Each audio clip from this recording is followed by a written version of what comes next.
வங்கக்கடலில் உருவான காற்றழுத்த தாழ்வு பகுதி காற்றழுத்த தாழ்வு மண்டலமாக தற்போது உருவாகி இருக்கிறது. வங்கக்கடலில் நிலவி வந்த ஆழ்ந்த காற்றழுத்த தாழ்வு பகுதியானது காற்றழுத்த தாழ்வு மண்டலமாக வலுப்பெற்றிருக்கிறது.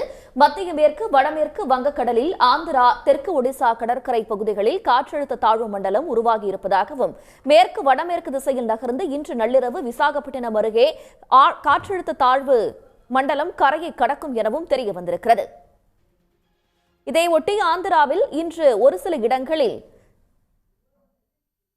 சிவப்பு நிற எச்சரிக்கையும் விடுக்கப்பட்டிருக்கிறது. அண்மை செய்தி. மத்திய மேற்கு வடமேற்கு வங்கக்கடலில் ஆந்திரா தெற்கு ஒடிசா கடற்கரை பகுதிகளில் காற்றழுத்த தாழ்வு மண்டலம் மையம் கொண்டுள்ளது.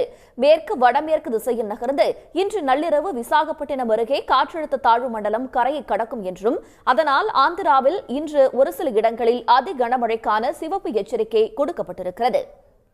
உடனுக்குடன் செய்திகளை தெரிந்து கொள்ள சன் நியூஸ் பெல் ஐகானை கிளிக் பண்ணுங்க.